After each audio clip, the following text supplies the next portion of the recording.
So I've got Eric's transfer case all built up, and yesterday I used my smoke tester to see if there's any leaks, and there was. But where was it leaking from? Well, you would never believe it. It was bubbling through here, where the Allen bolt, the Allen grub screw holds the detent spring and ball in, and it was just bubbling through there. Now, would that be detrimental to its running? No, not really. It would be fine. But I sealed it up with some RTV sealer because I had to go with some blue Loctite. That didn't seem to seal it. I don't know why, I've never had one leak out of there. So what we're going to do now, we're going to use this little tool here. Now, I've just joined Amazon Associates or wherever affiliates, I don't know what it's called, so that I can put a link to this for you, and because this is one of the best, cheapest smoke testers I've used, honestly. We'll turn it on. It's 12 volt, but what you can see, there's a pressure gauge. There's a little tiny pump in here. Don't expect a compressor and spray in your car, but most importantly, it's got a manometer in here, and you can perhaps see as it's building up pressure, this little ball here will gradually drop, and when it gets to the bottom and stays at the bottom, we know that this container, this cavity inside here, has no leaks. It's like putting air into a metal box.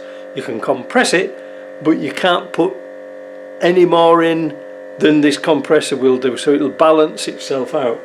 So we can see the pressure going up here, and we can see gradually the ball going down.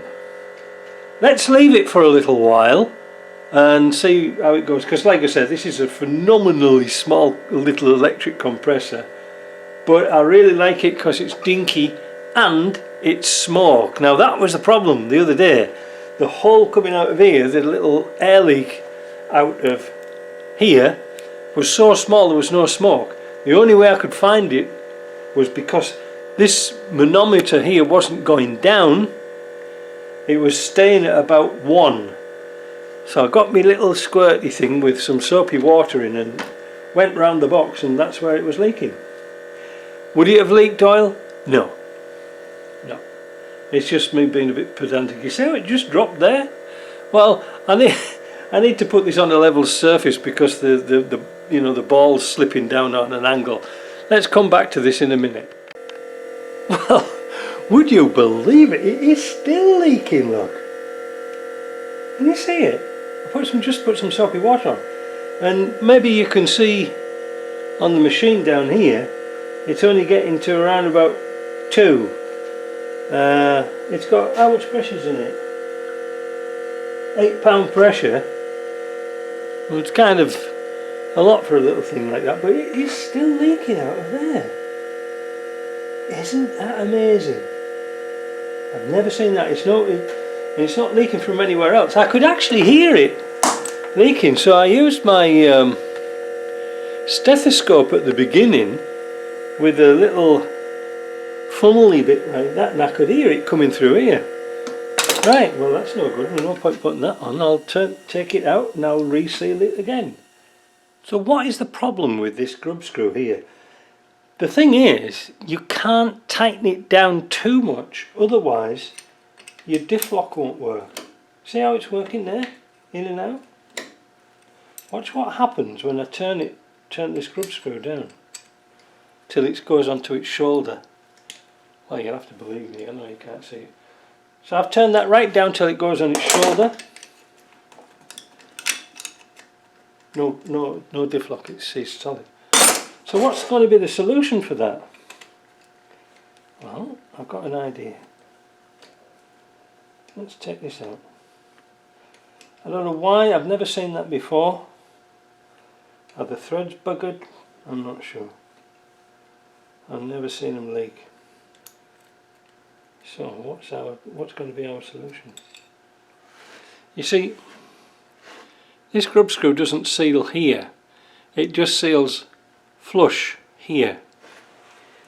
So I'm thinking to do the same as the later Land Rovers and find a a metric Allen cap screw with a head on it, and use the head as a washer.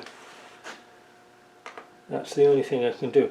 So I've got to cut one down to that size. Let's see what I can find. Well, there we go, we've got full pressure, we've got the manometer.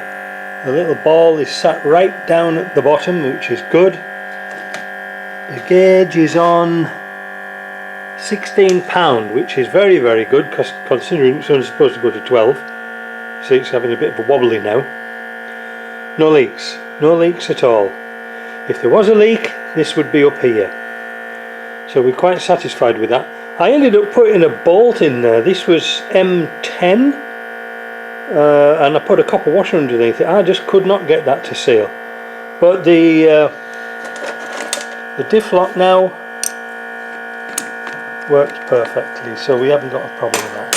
Right, now that can go on the test bench, and put some oil in it and run it up, and just make sure it's not clattery or excess noise.